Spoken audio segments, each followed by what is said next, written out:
বন্ধুরা, সামনেই আসছে শ্রীকৃষ্ণের জন্মাষ্টমী তিথি।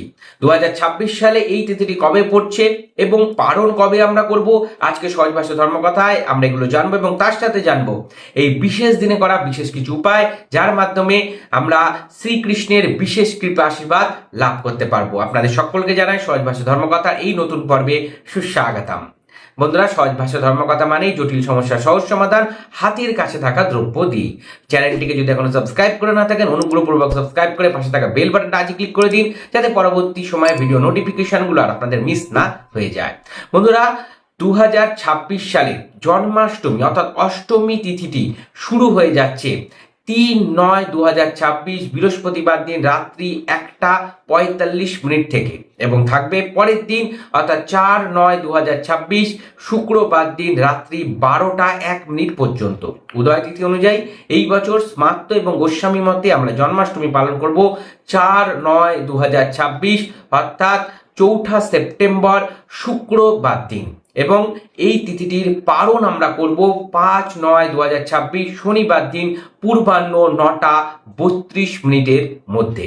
বন্ধু, এবার আসি বিশেষ কিছু উপায়, যেগুলো এই বিশেষ দিনে আমরা করলে শ্রীকৃষ্ণের বিশেষ কৃপা আশীর্বাদ আমরা প্রত্যেকে লাভ করব। মনে বিশ্বাস এবং ভক্তি সহ উপায়গুলো করবেন। বন্ধুরা, প্রথমেই সকালবেলা ঘুম থেকে উঠে যখন স্নান করবেন, সেই স্নানের জলে একটু গোলাপ জল মিশ্রিত করবেন এবং তার সাথে আগে থেকে একটা শুকনো তুলসী গাছের ডাল সংগ্রহ করে রাখবেন। 8 বার ক্লকওয়াইজ অর্থাৎ ঘড়ির কাঁটার দিকে সেই ডালটি ওই জলের মধ্যে গোল করে ঘোরাবেন এবং শ্রীহরি বিষ্ণুকে, শ্রীকৃষ্ণকে একটু স্মরণ করবেন এবং তারপরে ওই জল দিয়ে আপনার সকাল সকাল স্নান করে দিনটা শুরু করুন। বন্ধুরা, অত্যন্ত পজিটিভ একটা এনার্জি নিয়ে আপনার দিনটা শুরু করতে পারবেন এবং যাবতীয় নেগেটিভিটি নিজেদের ওপর থেকে সকাল সকাল আপনারা বর্জন করতে পারবেন। এরপরে অবশ্যই সূর্য প্রণাম করবেন এবং আপনাদের যে পুজো পাঠ তাতে অংশগ্রহণ করতে শুরু করবেন। বন্ধুরা, এই বিশেষ দিনে হলুদ বস্ত্র অবশ্যই পরিধান করবেন। শ্রীকৃষ্ণকে বাড়ির যে লাড্ডু গোপাল আসে তাকে বিশেষভাবে অভিষিক্ত করবেন। কি দিয়ে অভিষেক করবেন? পঞ্চামৃত অর্থাৎ দুধ, দই, ঘি, মধু এবং চিনি বা শর্করা জাতীয় মিষ্টি জাতীয় দ্রব্য, মিচির ইত্যাদি দেওয়া যায়। এগুলো দিয়ে তো আমরা অভিষেক করি। এর সাথে বন্ধুরা অবশ্যই আপনারা যেটা করবেন সেটা হচ্ছে ফলের রস দ্বারা অভিষেক।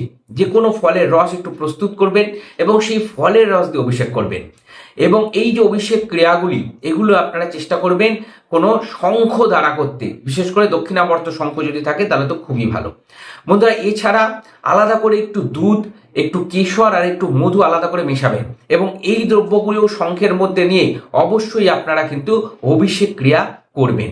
বন্ধুরা, এই বিশেষ দিনে শ্রীহরি বিষ্ণু, বাড়ির লাড্ডু গোপাল বা শ্রীকৃষ্ণের যে বিগ্রহ আছে তাকে অবশ্যই হলুদ বস্ত্র, মিষ্টি, সাদা বা হলুদ মিষ্টি, হলুদ রঙের ফুলের মালা এবং তুলসী পত্রের মালা দিয়ে অবশ্যই সুসজ্জিত করবেন এবং বিশেষভাবেই এই দিনে কিন্তু শ্রীকৃষ্ণকে বা বাড়ির লাড্ডু গোপালকে সাজাবেন।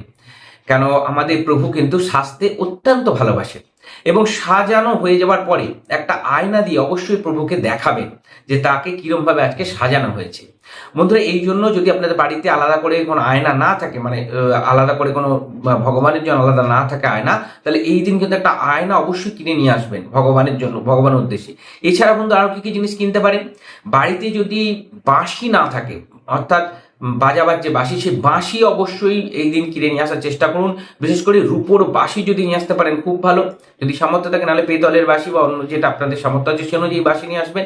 এবং পুজো অর্চনা হয়ে যাওয়ার পরে যদি রূপোর বাঁশি থাকে বা পেতলের বাঁশি থাকে, সেটাকে আপনার হলুদ কাপড়ে জড়িয়ে আপনার আলাদা করে ক্যাশ বাস্ক রেখে দিতে পারেন। এই ক্ষেত্রে আপনার আলাদা একটা বাঁশি আনতে হবে, সেটা আপনাদের বিগ্রহের সাথেই থাকবে।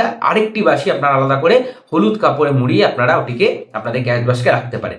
বন্ধুরা, এছাড়া বাড়িতে গৌমাতা যদি না থাকে, তাহলে গৌমাতার একটা প্রতিরূপ অবশ্যই পেতলের হোক বা যে কোনো ভাবেই, যে কোনো মেটালেরই হোক, সেটা আপনার নিয়ে এসে অবশ্যই আপনাদের যে বিগ্রহ তার পাশে এদিন রাখার চেষ্টা করুন।